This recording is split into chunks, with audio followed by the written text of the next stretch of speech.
Assalamualaikum warahmatullahi wabarakatuh. Perkenalkan, nama saya Eka Fitriana. Saya calon guru penggerak angkatan 9 dari instansi SD Negeri 2 Sengon Wetan dari Kabupaten Grobogan. Di sini saya akan melakukan diseminasi penularan dari modul 1.4 budaya positif. Selamat menyaksikan. Assalamualaikum warahmatullahi wabarakatuh. Kegiatan diseminasi budaya positif di SDN 2 Sengon Wetan hari Senin tanggal 16 Oktober 2023 dimulai.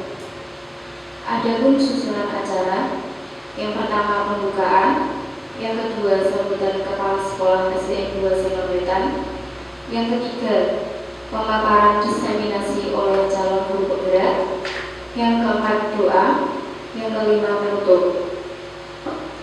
Sebelum memulai rangkaian acara pada hari ini, marilah kita membaca basmalah bersama-sama. Bismillahirrahmanirrahim. Acara yang kedua, sambutan kepala sekolah. Kepada Ibu Titik dipersilakan.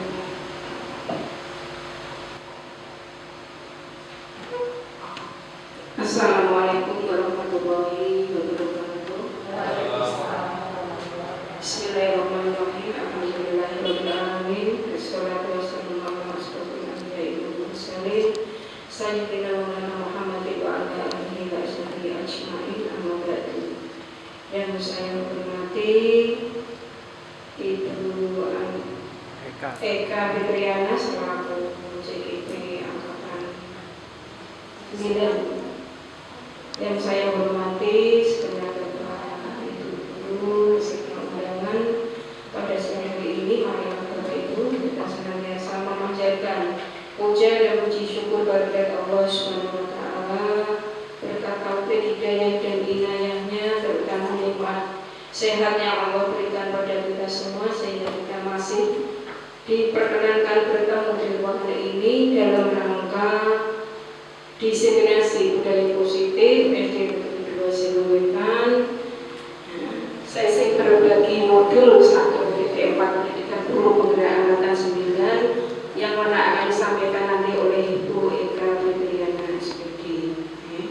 Pada kesempatan yang baik ini, tak lupa kita senantiasa mengucapkan atau kita haturkan sholawat serta salam pada junjungan kita Nabi Muhammad sallallahu alaihi wasallam, yang mana syafaatnya senantiasa kita nanti-nantikan dari dunia sampai dengan di hari yaumul kiamah nanti. Amin Allahumma amin. Bapak Ibu yang saya hormati, dengan apa yang nanti dipaparkan atau disampaikan tentang diseminasi budaya positif, bahwasanya nanti kami harapkan apa yang disampaikan oleh Bu Eka Fitriana nanti dapat bermanfaat, terutama bagi Bapak Ibu guru di lingkungan unit kerja masing-masing, di kelas masing-masing, sehingga apa yang nanti disampaikan memang dapat bisa diterapkan, dapat dilaksanakan dengan sebaik-baiknya,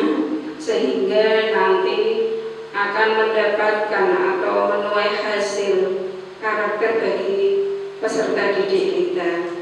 Karena dimulai nanti dari peraturan yang ada di sekolah, adanya ketidaktertiban, akhirnya diadakan kesepakatan kelas dan akhirnya akan diakhiri dengan keyakinan kelasnya ini.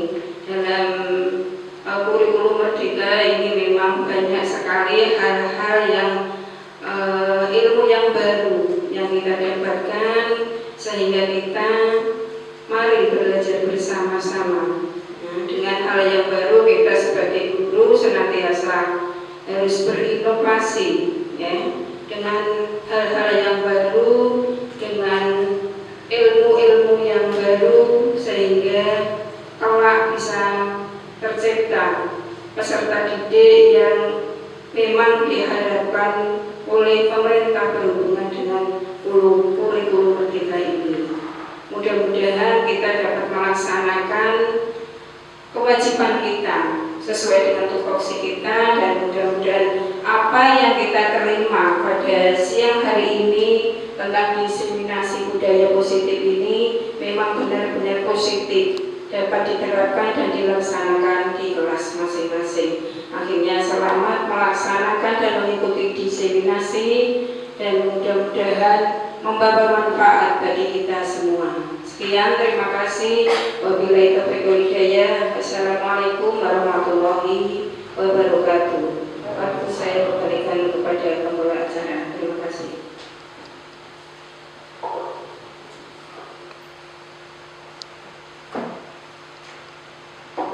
Acara yang ketiga yaitu pemaparan materi diseminasi oleh calon guru penggerak kepada Ibu Eka Fitriana, dipersilakan.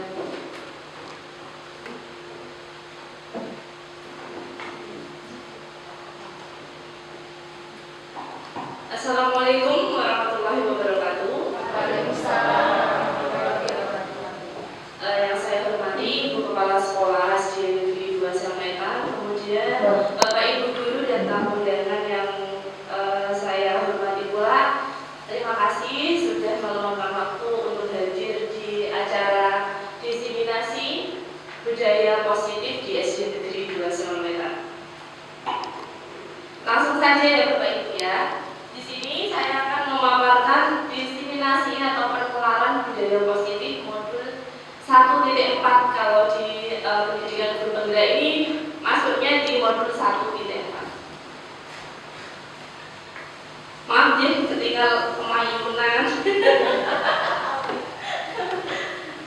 Fasilitasnya Bu Aufa Fitriana ini dari Banyumas atau Banyuwangi, kurang lebihnya seperti itu. Kemudian Bapak PP saya Pak Kureis Boy dari Purworejo.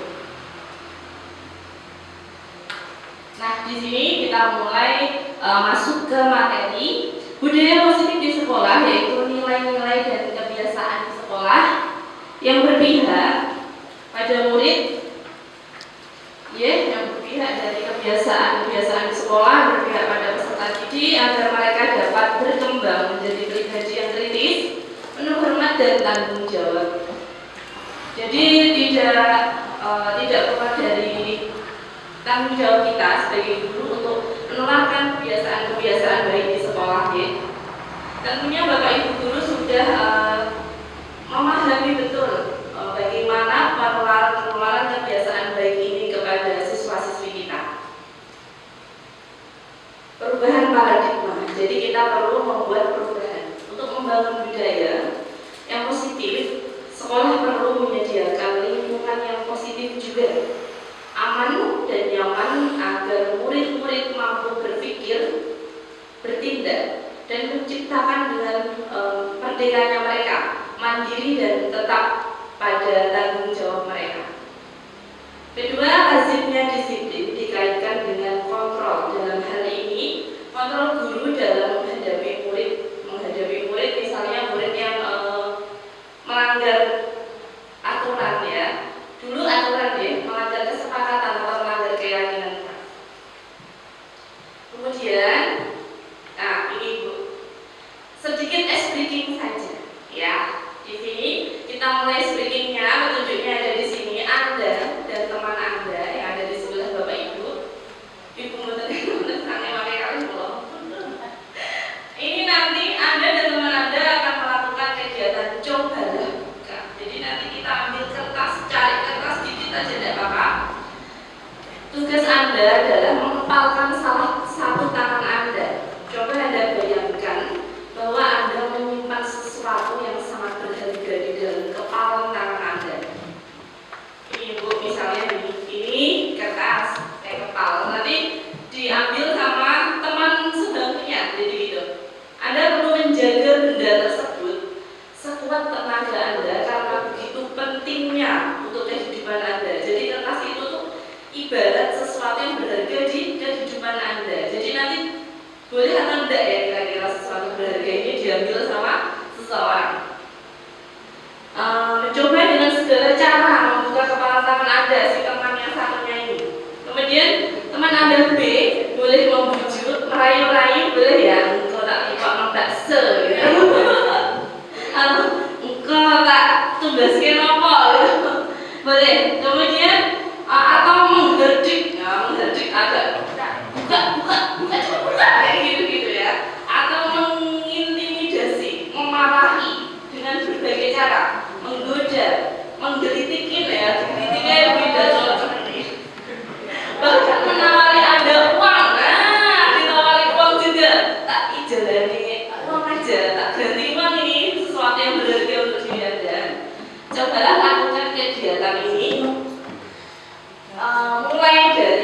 30 detik saja. Monggo, menyobek kertas salah satunya. Ini yang sebagai peraih penggerdik, mau boleh banget. Ini tidak apa-apa nih. Ya. Iya, kita bayangkan kertas itu sesuatu yang berharga itu untuk kehidupan kita di masa depan. Kira-kira diraih di ini itu bisa enggak ya kita buka gitu ya? Bisa, karena bawahnya besar. Apa ini sesuatu yang berharga untuk bapak-bapak? Rokok. Nah, kalau lebih semua enggak apa-apa. Oh, Pak. Ya, mulai ya dulu Bapak ya. Kita coba genggam semua tenaga, jangan boleh atau jangan boleh, boleh atau tidak ya ini diambil sama temannya. Coba. Ya coba. Ayo. Ini kan boleh. Dia juga boleh. Gini-gini kan boleh.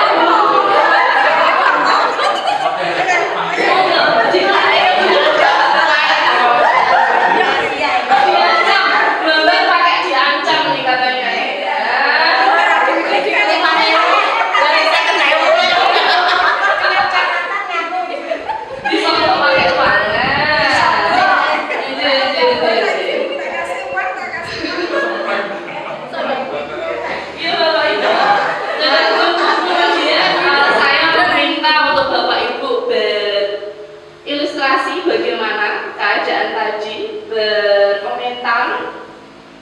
Yang pertama boleh Bu Evita tadi sebagai perebut atau membawa ini tadi sesuatu yang coba. Terima kasih. Baik, tadi setelah melakukan ice breaking tadi ya Bu Ana, ternyata Bu Ambar ini tidak goyah sama sekali. Walaupun saya sudah membujuk, saya menghardik dan mengintimidasi sampai menggelitik, ternyata tidak mempan Bu Ana. Seperti itu, terima kasih. Ibu sebagai yang mempertahankan. Tadi yang mempertahankan itu Bu Sumini, saya yang merebut. Harusnya sesuatu yang berharga, apapun kondisi apapun harus dipertahankan. Tetapi ini sudah saya rebut, dia sudah menyerah diberikan kepada saya. Inilah masalah didik yang kurang ya. Harusnya sesuatu yang berharga harus kita jaga, kita pertahankan kuat-kuat, jangan sampai lepas dari genggaman tangan kita. Harusnya seperti itu. Oke, ini terima kasih. Ini sepertinya Bu Sumini agak riko karena yang ini yang merebut ini Ibu Kepala Sekolah agak riko ini. Selanjutnya nih Bapak Ibu, sesudah itu didiskusikan kegiatan ini sudah ya. Yang pertama, apakah Anda atau B membuka kepala tangan Anda? Tadi sudah direview sama Bapak Ibu apa alasan Anda untuk mempertahankan, bisa disampaikan Bu Ambar. Kenapa mempertahankan sesuatu itu tadi? Terima kasih waktunya Bu Ana. Saya sedikit menyampaikan alasan kenapa saya tidak memberikan tadi yang saya pertahankan pada Bu Evita. Sebetulnya jawaban saya hampir sama seperti Bu Titi. Jadi apa yang menurut saya sesuatu yang istimewa, sesuatu yang harus saya pertahankan, ya tetap saya pertahankan. Saya tidak bisa menjelaskan sepanjang lebar gitu. Terima kasih. Intinya Bu Ambar mempertahankan hal yang berharga tersebut. Lanjut lagi. Jadi menurut Ki Hajar Dewantara bahwa tujuan pendidikan yaitu menuntun segala kodrat yang ada pada anak agar mereka dapat mencapai keselamatan dan kebahagiaan yang setinggi-tingginya, baik sebagai manusia maupun sebagai anggota masyarakat. Oleh sebab itu, pendidik itu hanya dapat menuntun tumbuh atau hidupnya kekuatan kodrat yang ada pada anak agar dapat memperbaiki lakunya. Jadi bukan bukan yang memaksa gitu enggak ya, cuma kita mempunyai kewajiban untuk memperbaiki lakunya, bukan dasarnya hidup dan tumbuhnya karakter kodrat anak. Kita sendiri yang memegang kontrol. Jadi kesimpulan tadi, ice breaking tadi itu, semua di kehidupan kita ternyata yang memegang kontrol itu adalah diri kita sendiri yang memegang kontrol atas kepalan tangan kita. Apakah kita membuka atau menutup kepalan tangan kita, membuka seperti Bu Sumini, menutup seperti Bu Anti dan Bu Ambar dan Bapak Pak Harto ya. Jadi itu bergantung pada diri kita masing-masing sesuai dengan kebutuhan dasar saat itu juga. Ya, oke. Dasarnya Bu Sumini boten teganan. Selanjutnya perubahan paradigma teori kontrol, ilustrasi kontrol. Yang pertama ilustrasi guru mengontrol murid. Kedua ilustrasi bahwa kritik dan membuat orang merasa bersalah dapat menguatkan karakter. Apakah benar ya ini Bapak? Kita pelajari sampai nanti slide berikutnya. Ilustrasi bahwa kritik dapat membuat orang merasa bersalah. Mengkritik orang membuat orang itu merasa bersalah. Ketiga, ilustrasi bahwa semua penguatan positif, efektif dan bermanfaat. Penguatan positif yang efektif dan bermanfaat. Keempat, ilustrasi bahwa orang dewasa memiliki hak untuk memaksa. Nah, yang keempat ini agak horor ya Bu. Mentang-mentang kita udah dewasa memaksakan kehendak kita kepada murid kan ya tidak afdal ya. Selanjutnya perubahan paradigma stimulus respon teori kontrol. Siapa sesungguhnya yang memiliki kontrol? Stimulus kontrol di sini, kemudian teorinya yang pertama kita mencoba mengubah orang agar berpandangan sama dengan kita, pandangan orang lain tentang dunia. Adakah Bapak atau Ibu guru yang akan memberi komentar tentang slide kolom pertama ini? Kita mencoba mengubah orang berpandangan sama dengan kita. Teorinya, kita berusaha memahami pandangan orang lain tentang dunia. Stimulus itu seperti ya, terus teorinya apa yang akan kita lakukan? Bu Wanti bisa berkomentar di sini. Sepertinya Bu Wanti.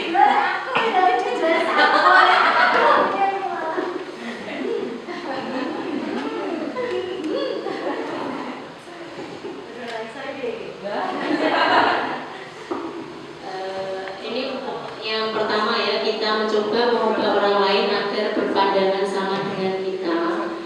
Teori kontrolnya kita berusaha memahami pandangan orang lain tentang dunia. Sesuatu atau sesuatu perilaku itu kalau diberikan motivasi itu akan mengubah orang tersebut sesuai dengan harapan kita. Mungkin begitu ya. Terus kalau kita berusaha memahami pandangan orang lain, nah kita juga harus dapat memahami pandangan orang lain tentang sesuatu yang mereka pandang itu baik. Seperti itu ya, mungkin dari saya. Mungkin ada yang lain. Jadi intinya yang dimaksud Bu Anti saling memahami. Lanjut lagi, perilaku buruk dilihat sebagai selalu kesalahan. Perilaku buruk dilihat sebagai kesalahan. Selalu kesalahan. Pokoknya buruk ini salah ya. Nah ternyata teorinya semua perilaku memiliki tujuan. Jadi si anak tadi itu misalnya nakal ya, mungkin tujuannya itu menarik perhatian Bapak Ibu guru di rumah. Apa mungkin ada konflik atau sesuatu masalah di rumah ibunya ke Jakarta, kurang perhatian atau apapun itu ya. Kemudian orang lain bisa mengontrol saya, hanya Anda yang bisa mengontrol diri Anda. Berarti orang lain bisa mengontrol saya? Tidak bisa. Yang bisa mengontrol diri Anda adalah Anda sendiri. Seperti tadi ice breaking yang merebut sesuatu yang berharga tadi. Kemudian pemaksaan ada pada saat bujukan gagal. Tadi membujuk, ternyata bujukannya gagal. Pak Arif dan Pak Harto mulai, nanti tak beliin rokok. Nah, dibujuk lagi ya. Nah, ini teori kontrolnya kolaborasi dan konsensus penciptaan pilihan-pilihan baru. Dicari sesuatu yang baru-baru lagi untuk menemukan bujukan tadi yang awalnya gagal agar berhasil. Bagaimana teorinya nanti kita lakukan gitu. Yang terakhir, model berpikir menang atau kalah. Model berpikir menang-menang. Jadi teorinya menang atau kalah itu lebih ke menang kalah tidak apa-apa, agak pesimis ya Bu. Harusnya kita berpikir teori kontrolnya, model berpikirnya itu menang ya harus menang gitu. Nah, slide selanjutnya, apa makna disiplin? Berasal dari bahasa Latin disciplina yang artinya belajar. Makna asal dari kata ini berkonotasi dengan disiplin diri dari murid-murid Socrates atau Plato. Disiplin ini, disiplin diri orang ini menggali potensi menuju sebuah tujuan apa yang dihargai. Kemudian, namun dalam budaya kita, makna kata disiplin telah berubah menjadi sesuatu yang dilakukan seseorang pada orang lain untuk mendapatkan kepatuhan. Iya kayak gitu ya Bu ya, disiplin. Nah, disiplin di kita, kehidupan kita, budaya kita itu berubah artinya. Kecenderungan umum adalah menghubungkan kata disiplin dengan ketidaknyamanan. Jadi nggak nyaman ya Ibu. Iya nggak, jujur nggak, itu ada kayak simple G itu agak gugup ya Bu ini, apalagi jarak rumah ke sekolah itu gugup. Jadi disiplin ini membuat ketidaknyamanan. Nah, Bu ini mesti gas personel full agar cepat sampai ke SD-nya. Bukan dengan apa yang kita hargai atau pencapaian sesuatu tujuan mulia. Disiplin adalah kemampuan memerintah diri sendiri. Jadi yang diperintah adalah diri sendiri dalam mengontrol dan menguasai diri untuk memilih tindakan yang memacu pada nilai-nilai yang kita hargai dengan penuh tanggung jawab tanpa terperintah orang lain. Jadi kalau kita ngerasa oh harus berangkat pagi, oh harus absen dan tidak sama sekali tidak terpaksa, itu kita anggap sebagai tanggung jawab dan tanpa perintah orang lain, pasti lebih nikmat Bu rasanya. Ya tidak bisa menceritakan sih karena jarak rumah saya dekat dari sekolahan. Maaf. Maksud dari nilai-nilai yang kita hargai adalah nilai-nilai kebajikan, sifat-sifat positif manusia yang merupakan tujuan mulia yang ingin dicapai setiap individu. Pasti tetap semua manusia memiliki tujuan mulia yang ingin dicapainya. Nilai-nilai kebajikan yang ingin dicapai oleh setiap anak Indonesia kita dikenal dengan profil, ada salah ketik dikit ya Ibu Bapak, maaf, profil pelajar Pancasila. Saya akan meminta Wida untuk membacakan profil pelajar Pancasila tersebut. Kelihatan nggak? Kacamata. Situ. Agak berdiri. Sana loh Bu. Semangatnya yang dulu. Iya, satu. Yang pertama. Ya, terima kasih banyak ya. Yang pertama, beriman, bertakwa kepada Tuhan Yang Maha Esa dan berakhlak mulia. Yang kedua, mandiri. Yang ketiga, bernalar kritis.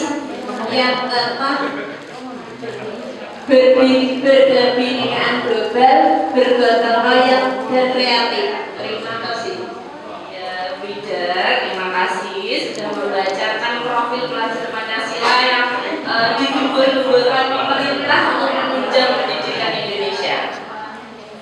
Selanjutnya, teori motivasi perilaku manusia. Yang pertama ini, untuk menghindari ketidaknyamanan hukuman, apa yang akan terjadi apabila saya tidak melakukannya. Motivasi eksternal atau internal, kayak motivasi internal tujuan disiplin positif. Kedua, untuk mendapatkan imbalan dari orang lain. Jadi, apakah perilaku manusia hanya untuk mendapatkan imbalan dari orang lain? Apa yang akan saya dapatkan apabila saya melakukannya? Apa sih kayak gitu? Mengharap imbalan. Pertanyaan yang terselip pasti seperti itu. Ketiga, untuk menghargai diri sendiri menjadi insan sesuai harapan kita. Saya akan menjadi orang yang seperti apa bila saya melakukannya. Jadi yang dibutuhkan di sini adalah motivasi internal dari dalam diri kita untuk mencapai tujuan disiplin positif tadi. Selanjutnya itu kebutuhan dasar manusia. Di sini kebutuhan dasar manusia survival ada cinta kasih, penguasaan, kesenangan, dan kebebasan. Realistis, kebutuhan kita berbeda. Kita berusaha memahami pandangan orang lain tentang dunia. Setiap orang memiliki pandangan yang berbeda. Jadi tidak semua orang membutuhkan penguasaan. Ini kamu betul Ibu? Dan juga tidak semua orang membutuhkan kebebasan. Sepertinya kebebasan itu menyenangkan. Iya, berbeda-beda. Jadi kebutuhan manusia ini tetap berbeda-beda. Cinta kasih tetap ya Ibu membutuhkan cinta kasih. Kesenangan juga. Monggo Bu ini bisa berkomentar tentang kebutuhan dasar manusia. Nah, untuk kebutuhan dasar manusia untuk Bu ini apa yang dibutuhkan di 4 poin itu? Monggo Bu ini. Terima kasih. Kebutuhan dasar manusia tentunya yang pertama cinta kasih. Cinta kasih. Ya, cinta kasih karena itu mendapatkan cinta kasih, perhatian sehingga menambah semangat hidup seperti itu. Terima kasih. Jadi kebutuhan yang dipilih Bu ini adalah cinta kasih. Selanjutnya, nah ini Ibu Ani, guru kelas 5 di SD Pelita Hati, sedang bingung menghadapi ulah salah satu murid di kelasnya yang bernama Agus. Beberapa anak telah datang dan mengeluhkan Agus yang seringkali meminta bekal makan siang mereka dengan paksa. Jadi meminta bekal makan siang temannya dengan dipaksa. Jika Anda menghadapi situasi seperti Ibu Ani, apa yang akan Anda lakukan? Menurut Anda, kira-kira apa alasan Agus melakukan hal itu? Bu Farida, bagaimana? Monggo Bapak Ibu yang ingin melakukan menyelesaikan kasus ini. Jadi Ibu guru ini memiliki siswa bernama Agus yang suka merebut bekal teman-temannya. Nah, bagaimana menghadapi situasi seperti ini? Nah, misal Bu Farida menghadapi atau Bu Ida atau Bu Ambar, Bu Evita. Dan menurut Anda kira-kira apa alasan Agus melakukan hal itu? Monggo. Sinten ya?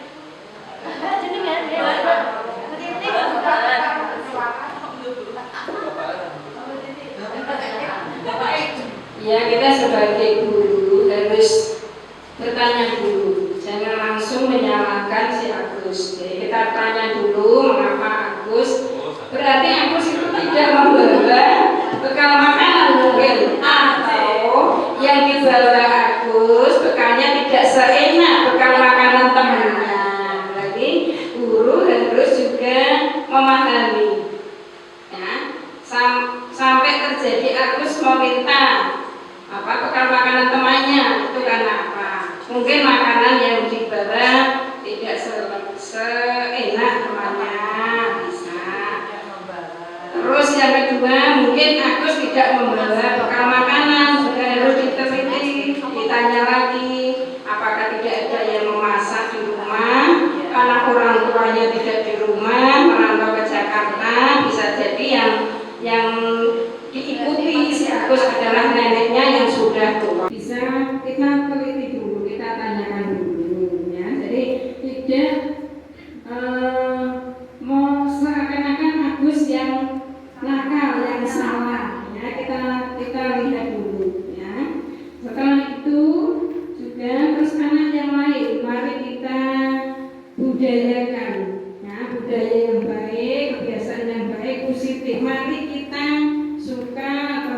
tingkatkan budaya positif berbagi. Ya. Untuk anak-anak yang lain, mungkin dari keluarga yang tidak mampu, tidak mempunyai apa bekal yang enak seperti temannya, bisa berbagi. Jadi kebiasaan-kebiasaan yang baik, yang positif dari anak-anak yang lain bisa kita kembangkan, tumbuh kembangkan, sehingga kenakalan-kenakalan atau hal-hal yang tidak baik diminimalkan, tidak dilakukan oleh peserta didik di sekolah kita. Gitu ya. Jadi tidak mesti Agus ini anak yang nakal, anak yang suka berantem, suka bertengkar dan sebagainya. Jadi kita sebagai guru harus tahu dulu, ya, jangan langsung menyalahkan anak tersebut, dicari penyebabnya. Oke, itu menurut saya. Mungkin dari Bapak Ibu guru yang lain bisa menambahkan. Terima kasih. Assalamualaikum warahmatullahi wabarakatuh. Untuk masalah Agus itu, Agus tidak minta bekal ke temannya, itu juga bisa dia melakukan itu karena kurang terpenuhinya cinta kasihnya, belonging itu, maka dia berulah seperti itu karena kebutuhan dasar cinta kasih sayangnya tidak terpenuhi. Juga mungkin dia merasa berkuasa, mempunyai kekuatan, wah aku lebih gede, aku wani. Nah itu juga bisa penguasaan. Nah itu ya yang dapat saya sampaikan. Terima kasih.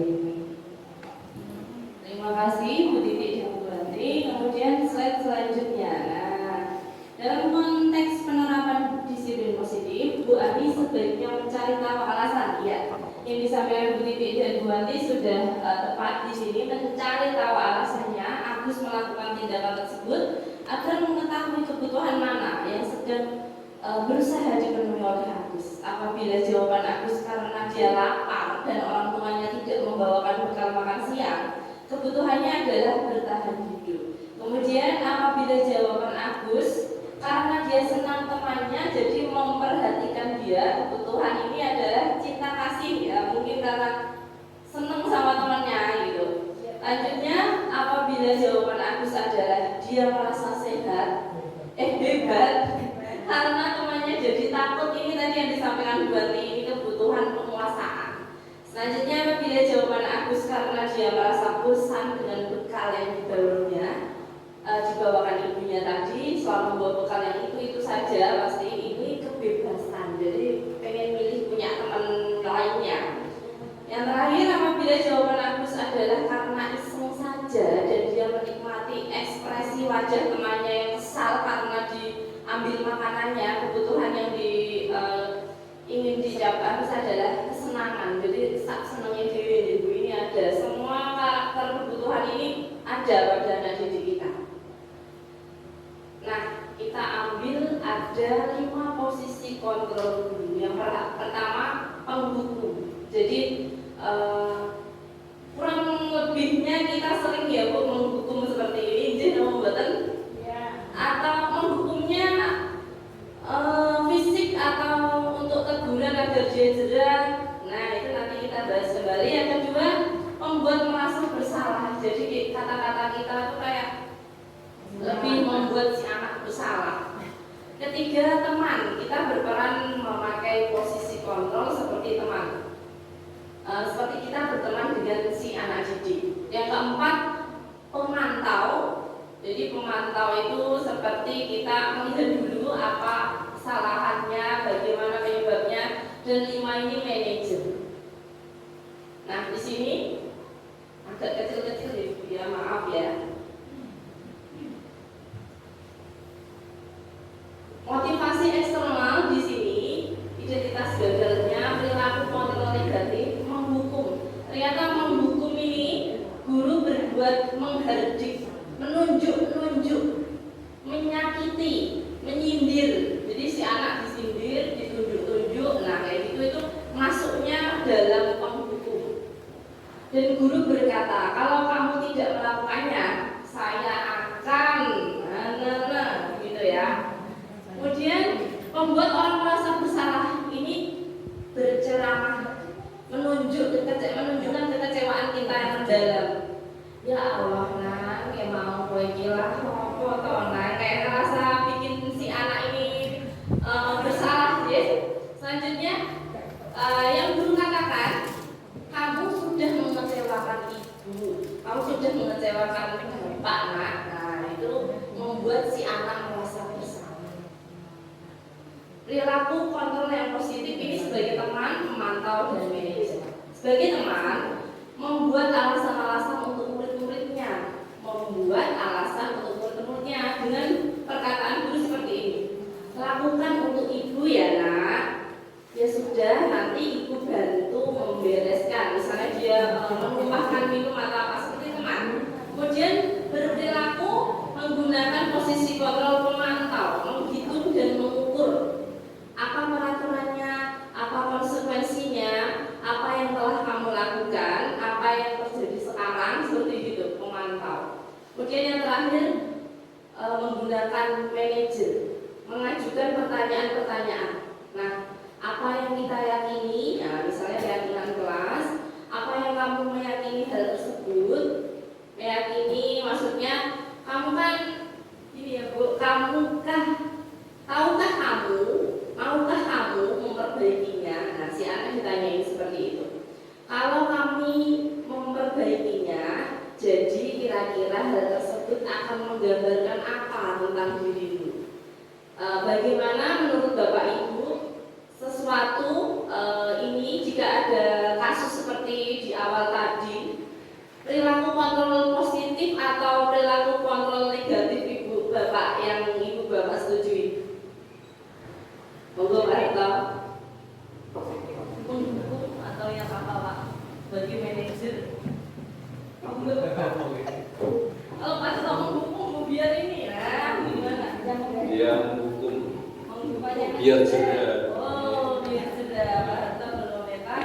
Menggunakan posisi kontrol penghukum. Jadi si anak Pak Harto mempunyai tujuan si anak biar sudah. Kita start kembali. Nah, ini murid berkata, pasti ini lanjutannya tadi Ibu, saya tidak peduli, pasti si anak gitu. Kalau dikasih penghukum, si anak memberontak dan mendendam pada si penghukum, pasti itu Bu. Tadi saya habis dijewer Pak Harto, Pak Harto pulang, ya gitu. Terus yang kedua itu saya tidak peduli.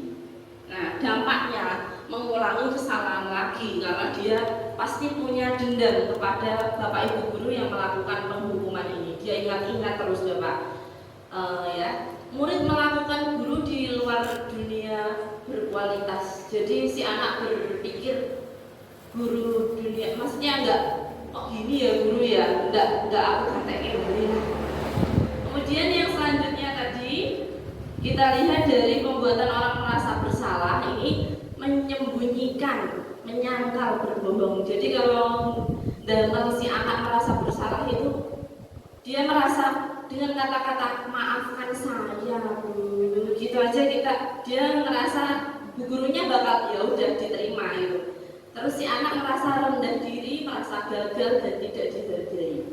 Murid meletakkan guru di dalam dunia berkualitas. Kalau pakai yang ini ya, yang membuat orang merasa bersalah. Ini jujur saja Bapak Ibu, saya sering membuat murid saya ini membuat orang merasa bersalah.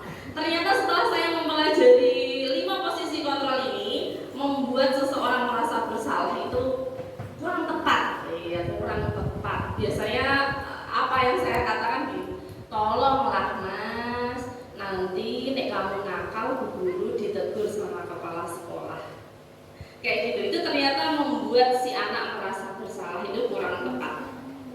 Kemudian teman, saya pikir Bapak Ibu guru saya teman, jadi tergantung santai gitu. Misalnya membuat kesalahan, cuma dia diginiin, sepatunya merah, dia dengan PD-nya berangkat sekolah dengan sepatu merah. Nanti paling ibu guru atau bapak guru hanya menegur saya, loh nang kok sepatunya merah. Nah ini posisi kontrol teman. Kalau kita memakai posisi kontrol manajer, ini yang paling tepat ibu bapak. Jadi kita sebagai manajer, posisi kontrolnya itu yang paling tepat. gimana yang saya dapatkan di modul 1.4 ini, posisi kontrol yang paling bagus dan paling tepat itu sebagai manajer. Bagaimana cara saya agar bisa memperbaiki keadaan? Si anak ini berpikir, ajak dia berpikir, ayo Nan, gimana caranya tadi kamu udah membuang sampah tidak pada tempatnya. Jadi bagaimana cara memperbaiki, besoknya gimana, diajak berpikir. Jadi dia menemukan solusinya sendiri tanpa kita harus menghardik atau memarahinya. Kemudian murid meletakkan dirinya sebagai individu yang positif karena dia merasa bisa memberi solusi pada dirinya sendiri yang positif di dunia berkualitas. Gitu Bapak Ibu. Budaya positif, lingkungan yang positif, terus dibutuhkan juga keyakinan kelas. Peraturan kelas ini agak di lingkar paling kecil karena tidak tepat, kurang tepat ya. Keyakinan kelas lumayan tepat. Lingkungan positif ini sangat membantu di mana siswa dapat menempatkan dirinya. Kemudian budaya positif, jadi kita membudayakan budaya positif ini. Keyakinan kelas adalah nilai-nilai kebajikan atau prinsip-prinsip universal yang disepakati bersama-sama. Jadi disepakati anak didik kita, ya. Lepas dari latar belakang suku, negara, bahasa maupun agama. Seseorang akan lebih bersemangat untuk menjalankan keyakinan daripada hanya sekedar mengikuti serangkaian peraturan. Kalau peraturan ada gimana ya? Si anak agak tertekan di Bapak Ibu ya. Jadi kalau keyakinan bisa juga dengan keyakinan ini lebih tepatnya. Membentuk keyakinan kelas. Keyakinan kelas bersifat abstrak daripada peraturan yang lebih rinci dan konkret. Keyakinan kelas berupa pertanyaan-pertanyaan yang universal. Pernyataan keyakinan kelas senantiasa dibuat dalam bentuk positif. Keyakinan kelas hendaknya tidak terlalu banyak, jangan banyak-banyak Ibu, sehingga mudah diingat dan dipahami siswa.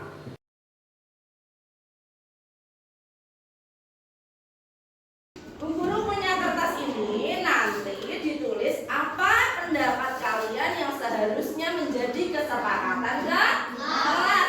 Kemudian ini nanti ditempel di depan. Kemudian setelah itu Bu Guru simpulkan kesepakatan kelasnya di sini. Kita tulis bareng-bareng di sini setelah nanti disimpulkan semua. Yuk. Oh enggak, ini enggak nyampe. Enggak lurus ya. Saling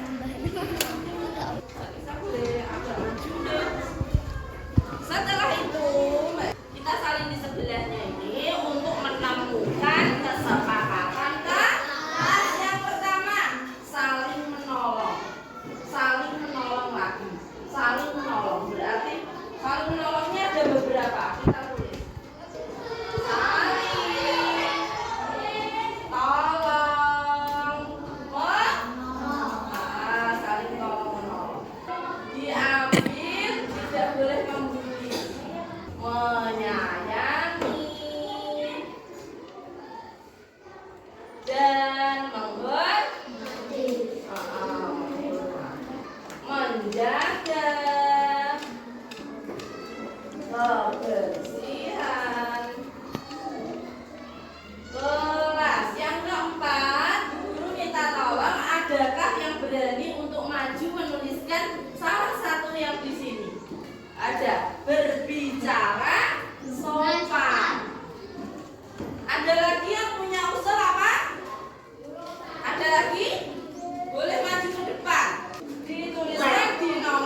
pendek, misalnya menempel kertas kecil di kertas plano gitu, apa pendapatnya, harus bagaimana kelas kita. Selanjutnya bersedia meninjau kembali keyakinan kelas dari waktu ke waktu. Jadi tidak setahun sekali kita gunakan keyakinan kelas ini, tidak ya Ibu. Jadi kita perlu meninjau kembali keyakinan kelas itu dari waktu ke waktu. Peraturan, kalau peraturan begini Bapak Ibu, selalu kembalikan buku ke tempatnya. Kalau keyakinan itu gini, tanggung jawab, gitu aja. Jadi tidak perlu kita kayak nulis peraturan kelas selalu kembalikan buku. Ini kalimatnya seperti memberi perintah, selalu memberikan buku ke tempatnya. Jadi kalau keyakinan kelas tanggung jawab, ini seperti sesuatu yang harus dipenuhi si anak ya. Dilarang mengganggu orang lain. Nah, keyakinan kelas yang menghormati orang lain dan diri sendiri. Jadi menghormati orang lain dan juga dirinya sendiri. Peraturan kelasnya hadir di sekolah 15 menit sebelum belajar. Kita ganti dengan keyakinan kelas menghormati orang lain, komitmen pada tujuan, berkomitmen. Peraturan kelasnya dilarang melakukan kekerasan. Kita ganti dengan keyakinan keselamatan, menghormati orang lain. Jadi yang dipakai yang keyakinan ya Ibu. Dilarang menggunakan narkoba, ini artinya kesehatan. Jadi keyakinan kelas nilai kebajikannya kesehatan. Kita harus menjaga kesehatan gitu. Bergantian atau menunggu giliran, ini artinya menghormati orang lain. Kita ganti dengan kata ini. Gunakan masker, masuknya kesehatan. Jangan berlari di kelas atau koridor. Ini gojek-gojek ini yang sering sekali dilakukan si anak. Tadi pagi juga anak-anak kelas 4 ini lari-larian sampai belakang sekolah ini dilapori sama Pak Anton. Ternyata keyakinan kelas mereka melanggar keyakinan kelas yang apa? Keselamatan dan keamanan. Bisa saja motor dari kiri, dari timur, dari barat ada. Nah, pas anak-anak lari ditanya keyakinan mana yang kamu langgar? Mereka tahu Ibu Bapak, pasti dia jawab keselamatan dan keamanan. Udah tahu kalau melanggar itu kok buat lakoni, namanya anak-anak Ibu. Jadi kita menyelesaikan kasus tadi dengan 5 posisi kontrol tadi, yang lebih baiknya itu memakai posisi kontrol manajer. Segitiga restitusi, proses menciptakan kondisi bagi murid untuk memperbaiki kesalahan mereka sehingga mereka bisa kembali pada kelompok mereka dengan karakter yang lebih kuat. Melalui restitusi, guru dapat membantu murid menjadi lebih memiliki tujuan disiplin positif serta memulihkan dirinya sendiri setelah berbuat salah. Membantu murid untuk jujur pada dirinya sendiri dan mengevaluasi dampak dari kesalahan yang dilakukan. Contohnya si Agus tadi. Kemudian memberikan penawaran bukan paksaan. Di segitiga restitusi ini biasanya kita gunakan untuk menyelesaikan kasus-kasus di kelas. Saya berikan kasus satu ya. Misalnya ada anak yang tidur di kelas. Setelah ditanya, ternyata tetap ya Bu, tidur di kelas ada anak salah satu anak tidur di kelas itu tidak membuat kita nyaman ya Bapak ya. Nah, bagaimana cara menyelesaikannya? Dengan hukuman kah atau dengan posisi kontrol yang mana? Coba Bapak ini. Ya, yang pertama mungkin kalau kita sebagai guru, yang pertama kita tanyakan kepada anak didik kita, kenapa kok bisa tidur di kelas? Apakah tadi malam begadang atau mungkin dia sakit atau bagaimana, sehingga kita dapat menyelesaikan kasus dari anak tersebut. Terima kasih. Tidak dengan penghukuman ya Bapak? Berarti Pak Heri ini tidak setuju dengan posisi kontrol penghukum. Baik, berarti Pak Heri menggunakan posisi kontrol manajer. Selanjutnya segitiga, tahapan segitiga restitusi. Di sini ada pertama menstabilkan identitas. Nah, seperti yang dilakukan Pak Heri tadi. Kemudian validasi tindakan yang salah. Jadi itu tuh salah kayak gitu.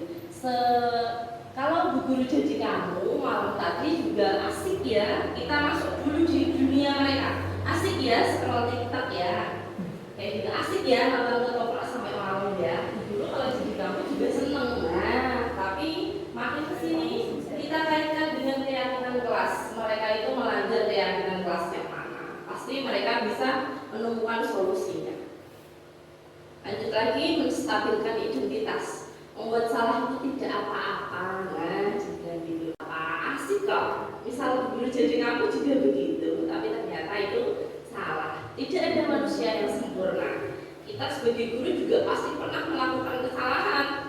Nah, kemudian saya juga pernah melakukan kesalahan seperti itu. Nah, ya kan? Terus kita bisa menyelesaikan ini kok. Nah, Bapak Ibu tidak tertarik mencari siapa yang salah. Jadi di sini kita ambil posisi tidak mencari kesalahan mereka, tapi mencari solusi dari permasalahan mereka. Kamu berhak merasa begitu. Nah, dengan kata-kata seperti itu, tidak menghardik atau memarah-marahi. Selanjutnya, validasi tindakan yang salah. Padahal kamu bisa melakukan yang lebih buruk lagi ya dari ini. Kita ajak berkomunikasi seperti itu. Kamu pasti punya alasan mengapa melakukan hal itu. Nah, pasti si anak juga bahkan jawab, Bu, padahal kamu bisa ya melakukan yang lebih buruk dari ini. Misalnya harusnya jam 10 dia setelah scroll TikTok jam 10 atau nonton ketoprak jam 10 pulang dari pasar malam jam 10. Seharusnya padahal kamu bisa ya pulang lebih malam lagi, pasti lebih asik. Dia pasti jawab, enggak Bu, saya udah mencoba berusaha untuk pulang tidak larut malam. Pasti dia jawab seperti itu. Kemudian yang terakhir, kamu patut bangga pada dirimu sendiri karena kamu telah melindungi sesuatu yang penting buatmu. Jadi kita, nah benar, kamu pasti bangga udah pulang nggak larut malam. Selanjutnya menanyakan keyakinan. Nah ini tadi menanyakan keyakinan. Apa yang kita percaya sebagai kelas atau keluarga? Apa nilai-nilai umum yang kita telah sepakati di tadi di keyakinan kelas? Apa bayangan yang kita bayangkan tentang kelas yang ideal? Kamu mau jadi orang yang seperti apa? Ditanya seperti ini si anaknya. Terima kasih Bapak Ibu. Sudah selesai. Jadi apa yang saya paparkan tadi yaitu apa yang saya sudah dapatkan di pendidikan guru penggerak angkatan 9. Untuk hari Selasa nanti saya proses, Bapak Ibu mohon doanya semoga bisa mengerjakan proses dan lanjut pendidikan ke modul berikutnya bersama Bu Ranti juga.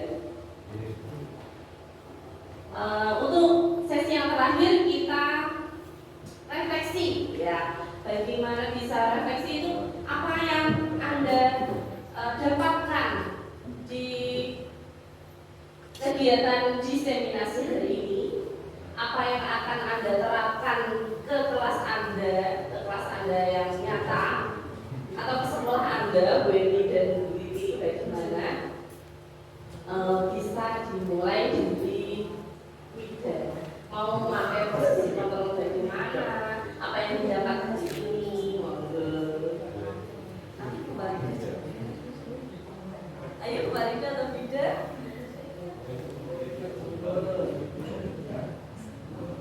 Ya, yang didapat dari diseminasi ini apa Bu Farida? Kemudian apa yang akan Anda terapkan di kelas Anda?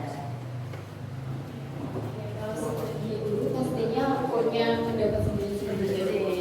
Nah, kalau menurut saya ya itu pilih yang manajer karena ditanya terlebih dahulu siswa itu kesalahannya sebelumnya seperti apa.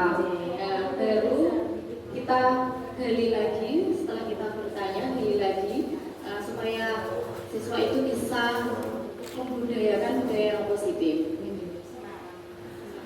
Jadi, monggo dilanjutkan Bida mengambil posisi kontrol yang mana dan dapat ilmu apa dari diseminasi hari ini?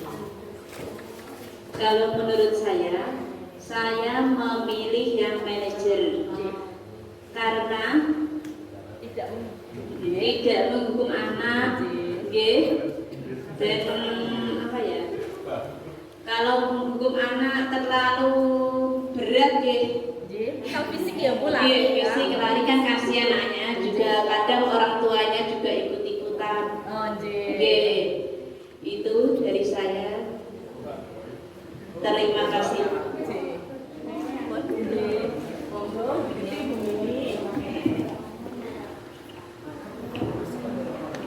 Terima kasih untuk diberikan pada saya. Terima kasih sekali dari diseminasi budaya positif pada siang hari ini, bahwa yang selama ini kita lakukan bersama sehubungan dengan adanya peraturan, adanya hukuman yang kita terapkan, ternyata setelah kita mengetahui ya, atau hasil dari diseminasi ini, ternyata apa yang kita lakukan selama ini kurang tepat ya, kurang tepat. Ternyata tadi ada kebutuhan-kebutuhan pokok dari lima tadi, terus dikaitkan dengan yang 5 posisi kontrol. Ternyata yang selama ini kita masih menggunakan hukuman ya, baik itu hukuman kalau fisik saya kira sudah tidak ada, karena ini bisa melanggar undang-undang perlindungan anak, ini sudah tidak. Tetapi ya, untuk hukuman memang untuk membuat jera si anak, biasanya kita menggunakan hukuman atau sanksi. Yang pertama biasanya peringatan, teguran lisan ya. Itu ternyata juga dengan adanya diseminasi ini kita tahu bahwa yang kita lakukan selama ini masih kurang tepat. Berarti dengan ini banyak hal positif yang dapat kita terapkan, kita ambil manfaatnya, sehingga bagaimana cara kita memberikan tadi sampai ada anak yang melanggar kesepakatan kelas ya, atau keyakinan kelas, ada hal-hal yang memang berdasarkan teori yang ada adalah yang tepat adalah sebagai manajer. Nah, ini mungkin bisa menjadi bahan untuk kita semua sebagai guru kelas, sehingga dalam menangani peserta didik yang melanggar peraturan kesepakatan kelas atau keyakinan kelas, bisa kita sesuaikan dengan teori yang ada pada saat ini yang sudah kita terima, sehingga lebih sesuai dengan karakter siswa, sesuai dengan teori-teori yang ada yang sudah diuji ya, sudah teruji ya kebenarannya, sehingga kita akan bisa membawa anak kita ke yang terakhir adalah tadi karakter peserta didik menjadi profil pelajar Pancasila yang kita harapkan. Terima kasih.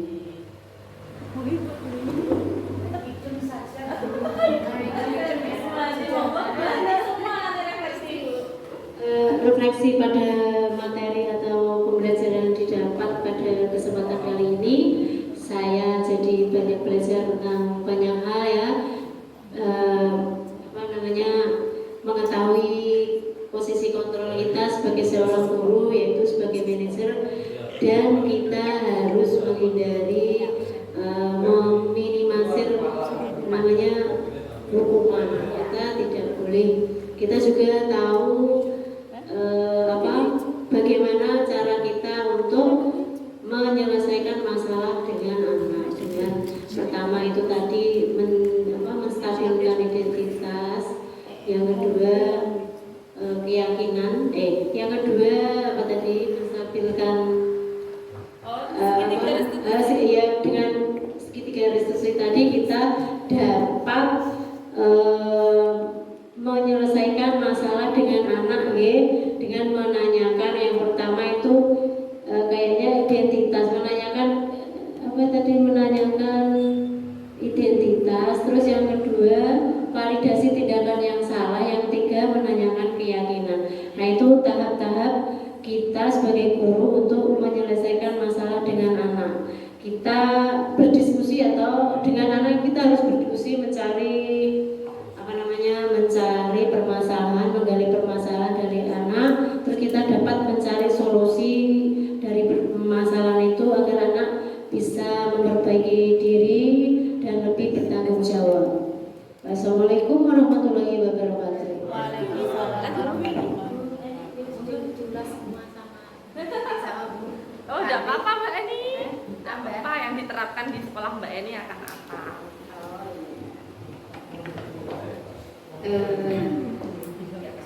Terima kasih atas waktunya yang diberikan pada saya.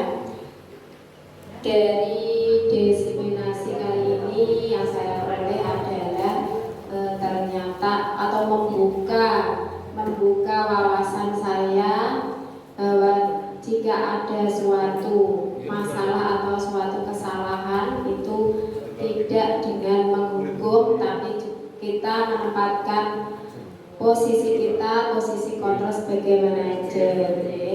Kemudian juga kita tidak membuat suatu peraturan, tetapi membuat suatu keyakinan kelas, sehingga dengan begitu anak akan lebih tidak merasa bersalah. Kemudian untuk nantinya saya bisa menerapkan di SD saya apa yang menjadi hasil dari diseminasi kali ini. Terima kasih kepada Bu Ana atas ilmu-ilmunya hari ini. Terima kasih sudah membuka pikiran atau ilmu baru. Demikian refleksi dari. Terima kasih.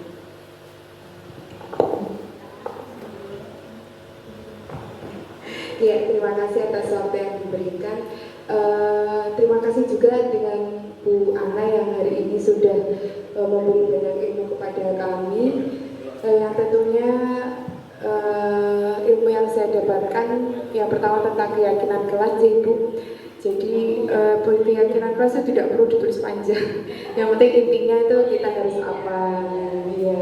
Kemudian sebagai guru mungkin nanti saat saya kembali sekolah yang pertama tadi jangan sampai langsung menghukum anak, tapi kita harus menelusuri dulu apa tuh alasannya, karena mungkin dia melakukan kesalahan bukan karena dia salah, tapi karena ada alasan lain kenapa anak itu melakukan kesalahan tersebut. Mungkin dari saya itu saja Bu Ana. Terima kasih. Wassalamualaikum warahmatullahi wabarakatuh. Oke, terima kasih waktunya untuk Bu Ana. Ini untuk mengisi refleksi pada pertemuan hari ini, yaitu banyak sekali hal yang saya petik dari pertemuan hari ini, yaitu tentang budaya positif, kemudian ada keyakinan kelas, di mana alhamdulillah ini di sekolah saya juga saya sudah membuat keyakinan kelas. Sebetulnya tadi sebelumnya saya juga belum tahu kalau keyakinan kelas itu, saya kira itu hanya untuk 1 tahun gitu ya Bu ya. Ternyata ini tidak ya. Berarti boleh kita ganti 1 semester boleh gitu ya. Itu keyakinan kelas. Kemarin saya sudah membuat bersama anak-anak sebelum pada waktu awal semester 1 kemarin gitu. Kemudian untuk budaya positif juga sudah ada beberapa yang mungkin belum sempurna ya Bu, itu saya sudah menerapkan di sekolah saya bersama dengan Bapak Ibu guru yang lain begitu. Kemudian yang ketiga, saya juga jadi tahu beberapa macam kontrol guru untuk menyikapi sikap anak-anak yang belum positif gitu. Terima kasih. Terima kasih Bu Ambar. Kemudian bisa dilanjutkan Bapak Galuh. Terima kasih Bu Ana untuk siang hari ini untuk diseminasi budaya positif. Mungkin saya bertambah banyak ilmu ya dari seorang pendidik jadi manajer, kemudian saling bertautan. Saya kira saling bertautan ya. Jadi kita juga menjadi teman untuk peserta didik kita juga, kemudian juga bisa menjadi pemantau tergantung kasus yang ada di lapangan. Terima kasih untuk saya itu satu dulu. Ya, Bapak Ibu, terima kasih untuk refleksi hari ini. Pak Heri sudah menggunakan posisi kontrol 3-3-nya. Jadi sebagai teman juga pernah, memantau juga pernah, dan menjadi manajer juga pernah. yang disampaikan Bu Ambar, Bu Ambar sudah melakukan apa itu budaya positif di sekolahnya. Nah, mungkin kata Bu Ambar tadi ngendikan misalnya budaya positif ini perlu ditinjau gitu. Dan Bu Eni serta Bu Titi bisa menerapkan di sekolahnya masing-masing ngendikane ngoten Bapak Udin. Sekian dari pertemuan diseminasi kali ini. Semoga ilmu yang dapat Bapak Ibu yang saya tularkan lebih tepatnya bisa berguna. Jadi bisa dimanfaatkan untuk kelas ataupun lingkup luasnya sekolah di Bapak Ibu. Terima kasih. Akhirul kalam. Wassalamualaikum warahmatullahi wabarakatuh.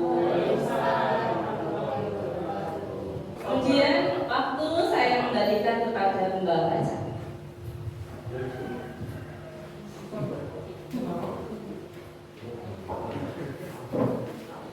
Acara selanjutnya yaitu doa yang akan dipimpin oleh Ibu Sayyidatina Aisyah. Kepada Ibu dipersilakan.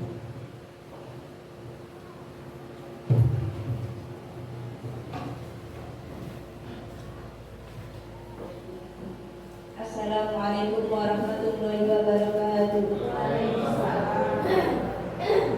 A'udzubillahi minasyaitonir rajim. Bismillahirrahmanirrahim. Hamdan syakirin, hamdan yuwafi ni'amahu wa yukafiru mazidah. Ya Rabbana lakal hamdu kama yanbaghi li jalali wajhika wa 'azimi sultanika. Allahumma sholli ala sayyidina Muhammad wa ala ali sayyidina Muhammad.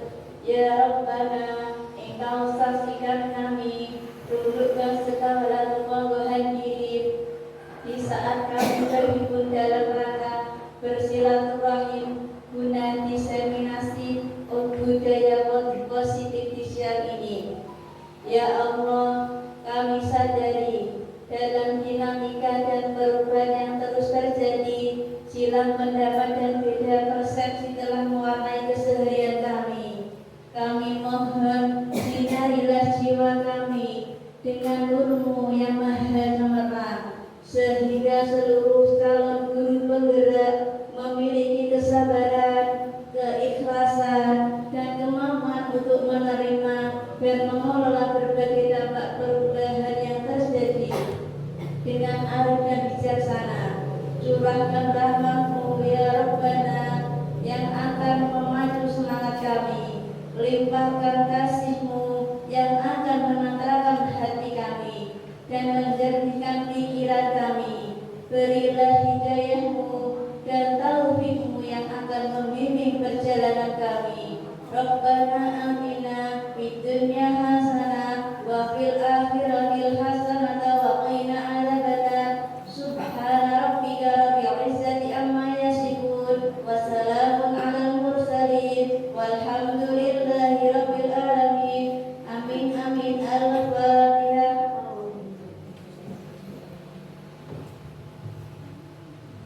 Wassalamualaikum warahmatullahi wabarakatuh.